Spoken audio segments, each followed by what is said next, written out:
바로보는 TV 옴부즈맨, 먼저 주간 주요 이슈를 정리합니다.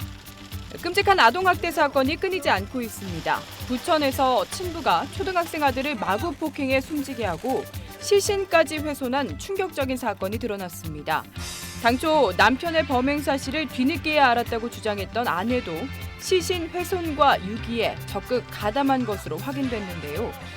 이들 부부는 현장 검증에서 범행 과정을 담담하게 재현해 지켜보던 주민들의 비난을 사기도 했습니다. 경찰은 아버지 최 씨의 폭행이 7살 아동이 견디기엔 치명적이었다며 살인 혐의를 적용해 검찰에 송치했습니다. 비록 살해할 의도는 없었다고 부인하지만 이렇게 때리다간 죽을 수도 있겠다 하며 폭행을 계속한 것은 사망의 가능성에 대한 예상과 사망에도 어쩔 수 없다는 인식을 가지고 폭행한 것으로 볼 수 있고, 이미 4년 전 발생한 이번 사건은 지난해 12월 인천 아동학대 사건을 계기로 교육당국이 장기 결석 학생 전수조사에 나서면서 세상에 알려졌습니다. 올겨울 최강 한파가 한반도를 강타했습니다. 북극발 한파가 한반도까지 내려오면서 한낮에도 체감온도가 영하 10도를 밑도는 강추위가 이어졌는데요. 한파로 인한 피해도 속출했습니다. 바닷물이 얼어붙으면서 양식장에 물고기들이 배사하는가 하면 어민들의 조업에도 차질이 빚어졌는데요. 유병이 얼면서요. 굴과 감태를 같이 이렇게 얼고 떠서 이제 끌고 나갑니다. 그래서 지금 조업을 할 수가 없습니다. 등산객들의 조난 사고가 잇따랐고 계량기 동파 사고와 전기가 끊기거나 난방 공급이 중단되는 사고도 급증했습니다. 글로벌 금융시장이 요동치고 있습니다. 국제유가가 올 들어 30%가량 폭락한 데다 지난해 중국 경제 성장률이 25년 만에 가장 낮은 수준으로 추락하면서 글로벌 경기 둔화 우려가 커지고 있기 때문입니다. It looks like it's great market over here because the whole world is panicking. I mean, people are panicking. China is going to drop for its GDP growth. China's property market is having troubles. Everything they're worrying about. 이에 따라 각국 정부는 세계 경제의 혹한기를 견디기 위해 적극적인 대응에 나서고 있는데요. 중국은 이달에만 250조 원에 이르는 유동성 공급에 나섰고 프랑스는 경제 비상사태를 선포했습니다.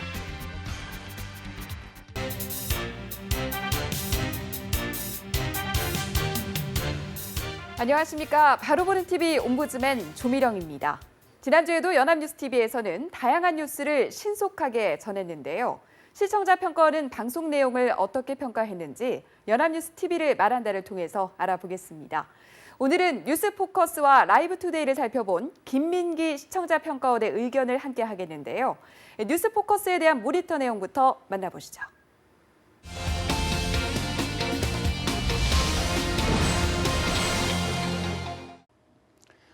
뉴스포커스는 다양하고 알찬 고품질의 뉴스, 감동과 공감이 있는 뉴스, 스토리가 있는 오전 종합 뉴스를 표방하고 평일 10시 45분부터 1시간 동안 방송되는 종합 뉴스 프로그램입니다. 오늘은 19일 방송된 시신훼손 아버지 난 사형받아도 된다 편을 모니터한 내용을 말씀드리겠습니다.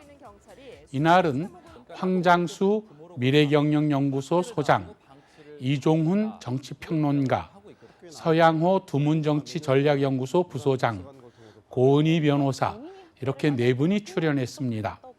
이 코너의 테마는 난 사형받아도 된다, 대물림된 폭력, 인셈인데 첫 질문은 아동학대 사건이 나오면 늘 반복되는 모습인데요. 이번에도 익숙한 모습이 나온 것 같습니다. 부모의 진술을 들어보니까 나도 부모로부터 학대를 당하고 방치를 당했었다. 이런 주장을 하고 있거든요. 라고 시작되었습니다. 고은희 변호사는 아무래도 피해자의 입장에서는 혹시 학대를 대물림받아서 내가 이렇게 아이에게 대할 수밖에 없었다고 변명하는 것이 아닐까 이런 생각이 들고요. 이게 본인이 학대를 받았다거나 폭력을 계속 받았다고 하더라도 아이에게 똑같은 행동을 하는 것은 굉장히 문제가 있다고 봅니다. 라고 말문을 열었습니다. 코너 전반부는 고은희 변호사의 언급이 주를 이루는데 피의자의 컴퓨터를 보면 경찰 왔을 때 대처 방법, 도피 방법, 그리고 도피 자금 300만 원 준비 등을 보면 치밀한 사람이다. 양형에서 나도 피의자다라고 하는 것이 유리하리라고 전략을 짠 것 아닌가. 치밀하게 반성하는 모습을 보여야 처벌 수위에 영향을 주리라고 생각한 것 같다. 다만 사이코패스는 아니지만 굉장히 공감 능력이 결여되어 있고 미성숙한 자녀관을 갖고 있었다고 파악이 되며 사이코패스든 아니든 양형에 영향을 미치기는 어려울 것으로 보인다 등의 이야기를 들어보면 피의자 최모 씨를 이용하는 데 많은 도움을 줍니다. 그리고 이 코너에 나온 자막들 중에서 반복되는 자막, 그리고 노출되는 자막의 시간을 보면 연출진의 의도를 알 수 있습니다. 특히 주목되는 것은 시신훼손부 어릴 적 체벌 많이 받아입니다. 이 자막은 3분 58초, 그러니까 코너 길이 12분 23초 중 3분의 1을 노출하고 있는 셈입니다. 그리고 코너의 후반부 테마 자막이 대물림된 폭력이니 연출진은 가정폭력의 대물림 현상, 아이들이 부모로부터 폭력과 학대를 받으면 자기도 그렇게 아이들을 키우게 된다는 현상에 대한 경각심을 표출하려고 했던 것으로 해석이 됩니다. 이어서 진행자가 이런 사건 터지고 나서 지적되는 부분이 아이들을 소유물로 생각한다. 이런 부분이잖아요. 이런 인식들에 대한 변화가 필요하다고 지적하는데 어떻게 생각하십니까? 라고 물었습니다. 문제는 출연자의 답변 내용이라고 생각이 됩니다. 황장수 소장은 그래도 동반 자살하는 사람은 자식에 대한 최소한의 애정도 조금은 있었다고 보는데요. 이번 같은 경우 반려동물보다도 못하게 취급한다. 그렇다면 이런 성향을 가진 사람들이 왜 사회에 그렇게 많이 나오는 것일까? 게임 중독, 은둔형 고립형 외톨이 때문이다 라고 하면서 고립형 외톨이들은 사회성이나 인성, 공감 능력이 결여되어 있어 사이코패스보다 위험한 인물들이라 사회적 고민을 해야 한다면서 일본에서는 히키고모리들이 가정을 안 갖는데 우리는 가정을 가지면서 곳곳에서 이런 문제가 속출한다라고 이야기를 합니다. 이러한 발언은 도처의 지뢰 같은 부분이 많이 포함되어 있습니다. 동반 자살에 대한 인식도 너무 안이하고 사이코패스와 고립형 외톨이의 비교도 정말 위험한 발언입니다. 그래픽 자료를 보면 부패 우려 냉동 보관, 시간 지나며 무뎌져, 나는 맞고 병원 간 적 없어, 아들도 숨질 거라 생각 못해 등 최모 씨의 직접적인 언급을 인용한 부분도 준비되었고 부천 초등생 시신 훼손 및 유기 사건 일지를 잘 정리해 2012년 최모 군이 초등학교에 입학했을 당시부터 장기 결석 시기, 시신 훼손 혐의로 부모가 체포되기까지 사건 개요를 잘 설명해 주었는데 출연진 구성이 좀 아쉽습니다.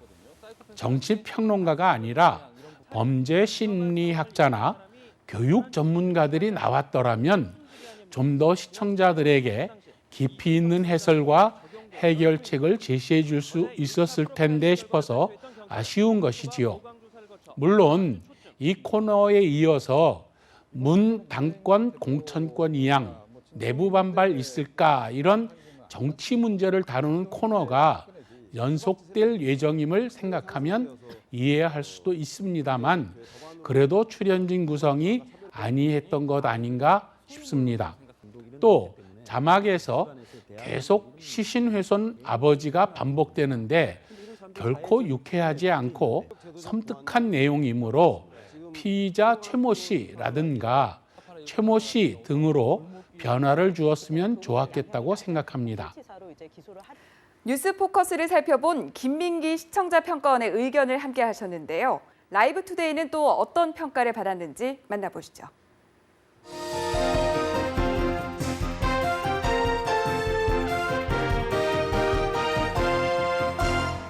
라이브 투데이는 평일 아침 8시부터 9시 25분까지 방송되는 프로그램으로 라이브 이슈, 보도국 AM, PM, 포토 주민 등 다양한 코너로 이루어진 버라이어티 뉴스 프로그램이지요.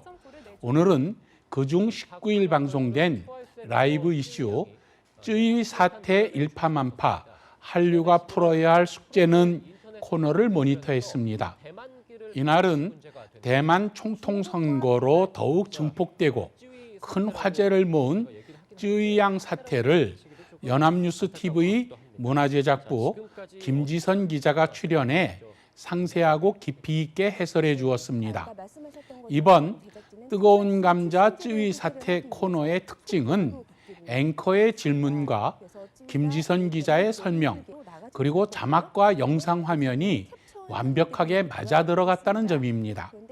예를 들면 앵커가 쯔위 사태라고 이름 붙이기도 안타까운 것 같기도 합니다. 지금까지 어떤 일이 일어났는지 일단 정리해 주시죠 라고 질문하자 김지선 기자는 당시 제작진은 트와이스의 출신지를 소개하기 위해 국기를 소품으로 준비했습니다. 그래서 쯔위가 대반기를 흔들게 된 건데요. 정작 그 장면은 본방송에 나오지 않았지만 캡처 사진이 떠돌았습니다. 대만 독립을 반대한 것으로 유명한 대만 출신 중국 가수인 황한이 이 사진으로 쯔위를 대만 독립주의자라고 비난하면서 논란이 본격적으로 시작되었습니다. 소속사인 JYP 엔터테인먼트가 2번이나 사과 성명을 냈지만 대만의 총통선거와 맞물리며 사태가 급격히 확산됐고 중국에서 JYP에 대한 보이콧 분위기 움직임까지 번지게 된 겁니다 라고 답변했습니다. 그러면 설명에 맞춰서 가수 황한 쯔위의 대만 독립주의자 비난 자막과 대만 총통선거와 맞물려 정치색 논란 확산 자막이 적절하게 뜨고 화면에서는 쯔위양, 대만기 든 장면, 대만 총통선거 장면 등이 나오는 식입니다. 또 앵커가 쯔위는 지금 어떻게 지내고 있나요? 라고 시청자들이 궁금해하는 근황을 물으면 김지선 기자는 쯔위는 중국 활동 중단을 발표했지만 예정된 국내 스케줄은 소화한다는 입장입니다. 설 특집 프로그램 녹화를 마쳤는데요.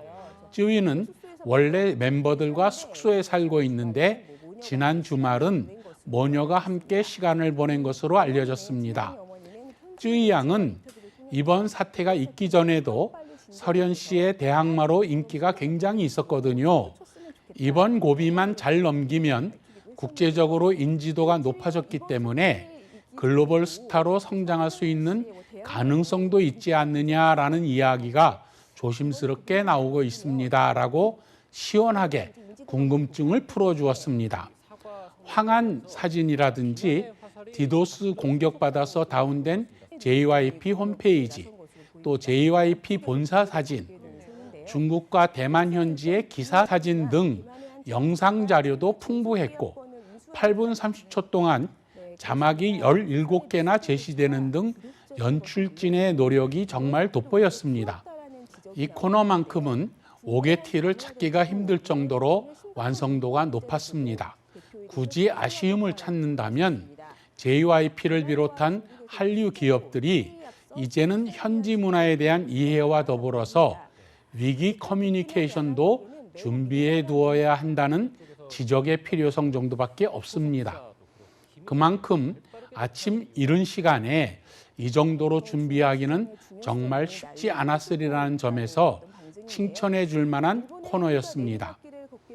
지금까지 연합뉴스TV의 프로그램 중에서 라이브 투데이를 중심으로 살펴본 내용을 말씀드렸습니다.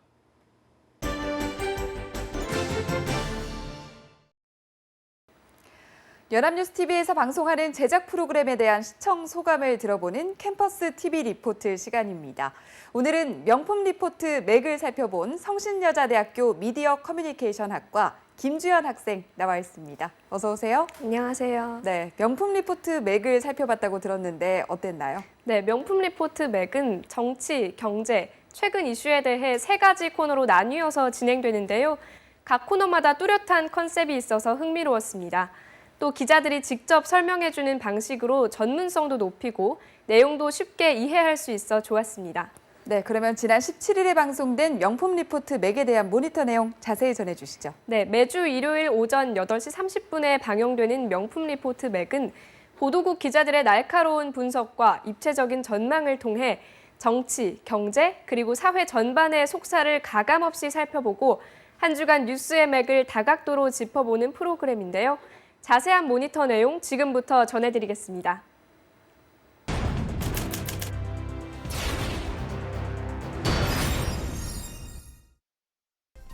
지난 1월 17일에 방송된 명품 리포트 맥에서는 정치 이슈를 다루는 여의도 족집게를 첫 코너로 방송했습니다.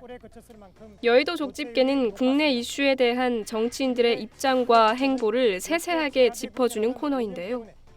이번 주에는 총선 초반 기선 잡기에 나선 정치권의 인재 영입 현황에 대해 다뤘습니다. 특히 새누리당이 인재 영입에 있어서 난항을 겪고 있는 원인을 자세히 분석해서 제시했는데요. 낙하산 공천의 폐해를 없애기 위해 도입한 상향식 공천이 오히려 새 인재 영입을 하려는 새누리당의 발목을 잡고 있다는 내용이 인상적이었습니다. 상향식 공천에 전략 공천은 없다는 방침 때문에 새 인물에게 공천과 자리를 보장해 줄 수가 없는 이 상황을 당근이 없다라고 비유한 점도 좋았습니다. 다음은 경제와 국내 기업 관련 소식을 날씨에 비유하여 이해를 돕는 코너인 기업 기상도입니다. 이번 주 기업 기상도에서는 새해 벽두부터 성과를 내는 기업들과 반면 과거 잘못이 드러나면서 정부나 고객의 따가운 눈총을 받는 기업들을 살펴봤는데요. 이런 대조되는 기업의 상황을 맑음, 흐림 등의 날씨로 표현해서 신선함이 돋보였습니다. 이번 주 기업 기상도에서는 특히 김종수 기자의 코멘트들이 인상적이었는데요. 작년 매출 2,010억 원을 달성한 동아제약의 바카스를 두고 진작 세계 무대로 나가 에너지 드링크의 원조가 되었으면 하는 아쉬움이 남는다는 말로 공감을 자아내고 저가 항공사의 서비스 관련 문제가 불거진 것에 대해서도 비판적인 질문을 던져 답답한 소비자의 목소리를 대변했습니다. 저비용항공사 사장님들, 안전도 책임도 두루두루 싸게 설마 이런 게 경영 방침은 아니겠죠? 그런데 자료 화면의 크기가 다소 작고 한 화면 안에 진행자와 자료 화면, 날씨 표시까지 함께 하다 보니 화면이 전체적으로 복잡해 보이는 것이 아쉬웠습니다. 하지만 역동적인 영상 효과는 영상을 지루하지 않게 해주어 좋았습니다. 다음은 최근 이슈가 되고 있는 사회적 문제를 깊게 다뤄보는 코너, 현장인입니다. 이번 주 현장인에서는 입양특례법의 문제점과 대책에 대해 다뤘습니다. 미혼모의 아기가 물건처럼 거래된 충격적인 사건을 언급하며 관심을 모았습니다.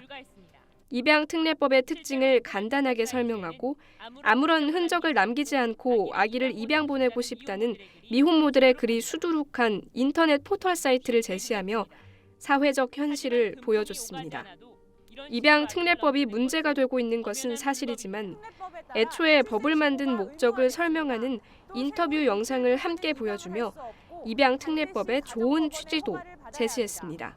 아동의 행복, 아동의 권리 이익에 가장 주안점을 두고 있는데 성급하게 아이 양육을 포기하지 말고 일정 기간 좀 충분히 생각해서 신중하게 결정하라는 거죠. 입양 부모의 적격성을 엄격하게 이렇게 우선 따지죠. 반면에 원치 않는 임신으로 어려움을 겪고 있는 미혼모의 인터뷰 영상과 입양특례법 이후 버려지는 아기의 수가 늘었다는 수치를 제시해주어 문제를 다양한 시각에서 볼 수 있도록 도왔습니다.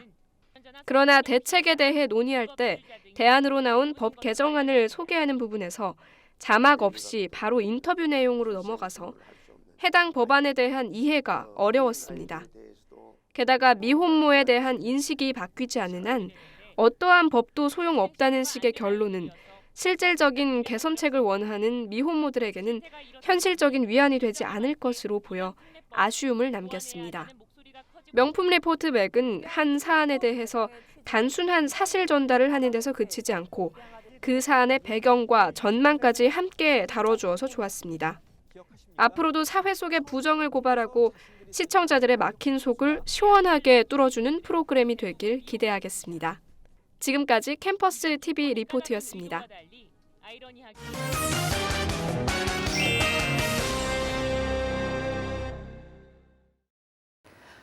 새해부터 지구촌이 테러로 몸살을 앓고 있습니다. 특히 아시아에서도 처음으로 이슬람 국가 IS에 의한 테러가 발생하자 언론의 관심도 집중됐는데요. 오늘 TV와 비평 시간에는 언론에서 지구촌 테러 공포 확산을 어떻게 보도했는지 자세히 짚어보겠습니다.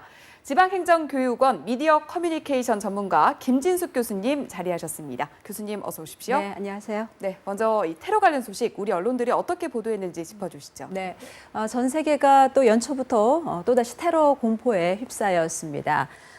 올해만 해도 벌써 지난 12일에 터키 이스탄불에서 자살 폭탄 테러가 일어났고 14일에는 인도네시아 자카르타 도심 한복판에서도 테러가 일어났습니다. 16일에는 사전에 붙잡히기는 했습니다만은 말레이시아에서도 이 테러 시도가 있었습니다.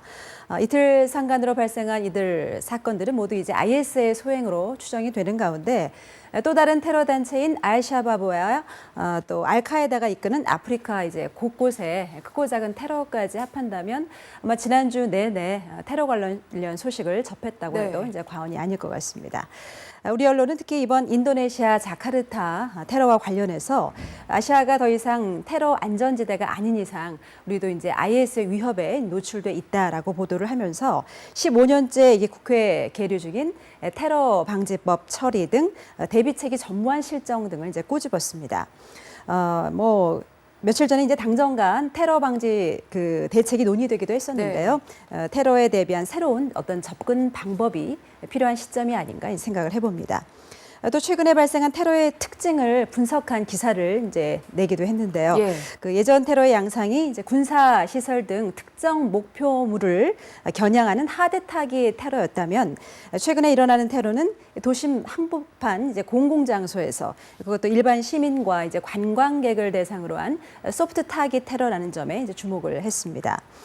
이러한 소프트 타깃 테러는 탐지와 예방이 쉽지 않은 데다 이제 누구나 갈 수 있는 장소에서 그것도 이제 시민들이 지켜보는 가운데 무차별 총격전까지 벌어지는 게릴라전 양상까지 띠고 있다고 이제 분석을 했습니다. 하지만 이런 현상들은 이제 공포감을 좀 극대화하고 자신들의 존재감을 부각시키려는 테러 집단의 의도가 이제 분명하기 때문에 이런 테러에 대해서 이제 지나친 공포감을 가질 필요는 없다고 이제 경계하는 목소리도 있습니다. 인도네시아 자카르타 테러만 하더라도 실제로 테러를 뜻하는 그 IS의 은어인 콘서트가 있을 것이라는 경고도 있었고 그 예상보다 무기도 좀 제한적인 걸로 봐서는 좀 막연한 공포심은 지양해되지 않을까 이런 기사를 싣기도 했습니다. 네, 그리고 말씀하신 것처럼 정말 테러 관련 보도가 쏟아지고 있는 가운데 꼭 필요 없는데도 자극적인 영상을 내보내는 점 등이 지적을 받고 있거든요. 교수님께서는 어떻게 생각하세요? 네, 우리가 이제 맛이 조금 강한 음식을 자주 접하다 보면 양념도 더 세지고 이제 음식 본연의 맛을 잃게 되는 것처럼 뉴스의 수위도 좀 그런 게 아닌가 생각을 해봅니다. 그동안 이제 아주 그 IS의 훈련 영상을 그대로 내보내는가 하면 학살, 인간 사냥 이런 자극적인 표현을 써서 사건 현장을 그대로 묘사하는 사례들이 많이 있었는데요. 테러 관련 보도에 대해서 좀 신중을 기할 필요가 있지 않나 하는 생각이 듭니다. 특히 사상자 등 이제 사건의 어떤 그 피해 규모와 또 결과에만 집중을 하다 보면은 문제의 본질, 즉 테러의 어떤 배경이라든가 원인, 또 해결 방안에는 이제 생각해 볼 틈도 없이 시청자들은 두려움만을 떠올리게 되죠.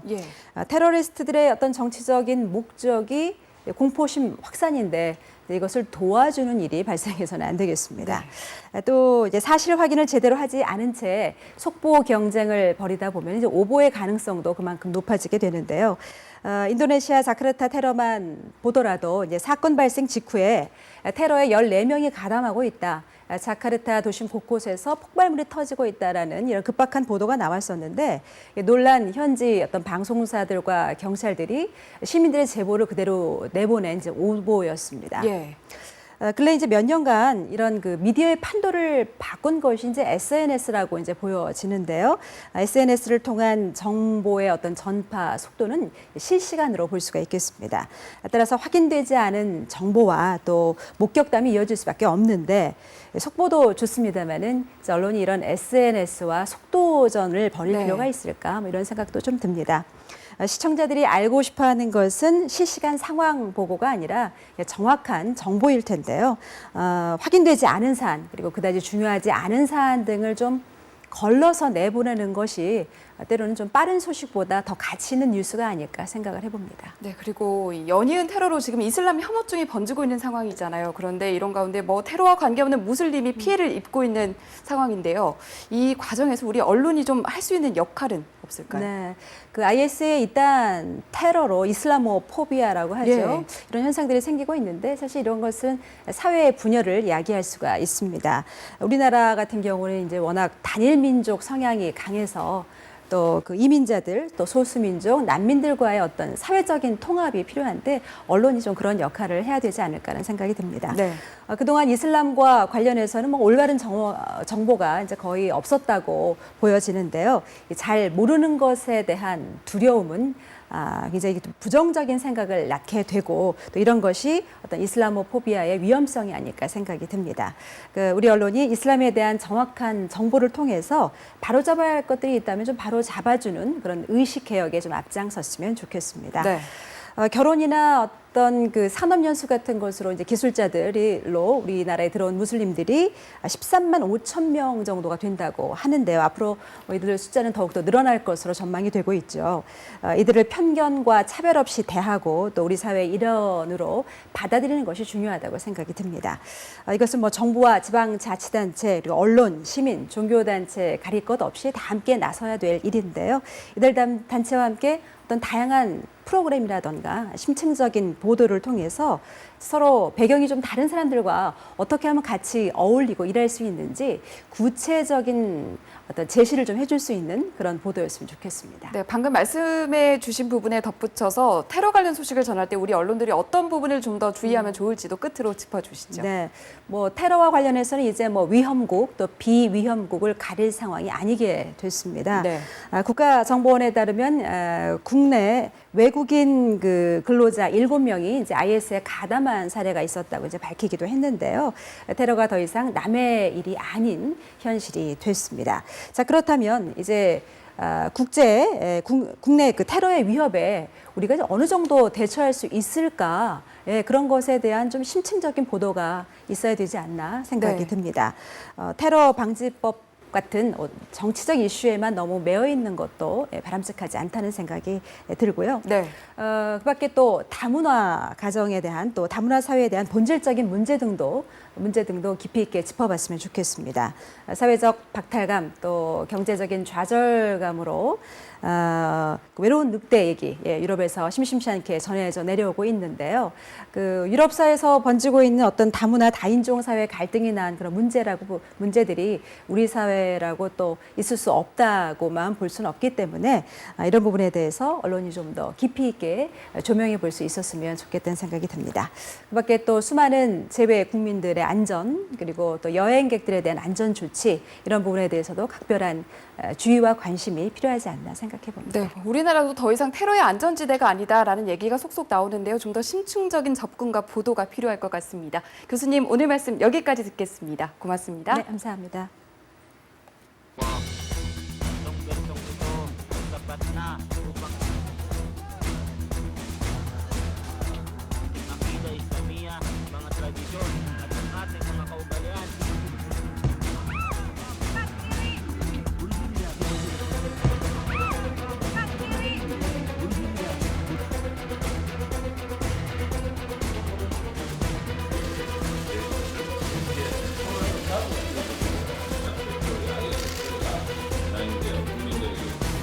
테러 방지법은 우리 국민의 생명을 지키기 위해 마련하려는 법이므로 흥정의 대상이 되어서는 안 될 것입니다.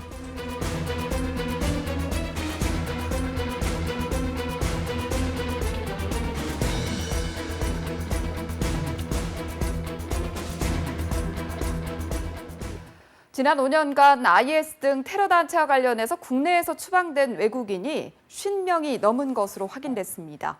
테러 방지를 위한 법적 장치 마련이 더 이상 미뤄져서는 안 될 것입니다. 저희 제작진은 언제나 시청자 여러분의 다양하고 소중한 의견을 기다리고 있습니다. 방송을 보고 느낀 소감을 전화나 시청자 게시판 그리고 SNS로 보내주시기 바랍니다. 바로 보는 TV 옴부즈맨, 오늘 방송은 여기까지입니다. 시청해주신 여러분 고맙습니다.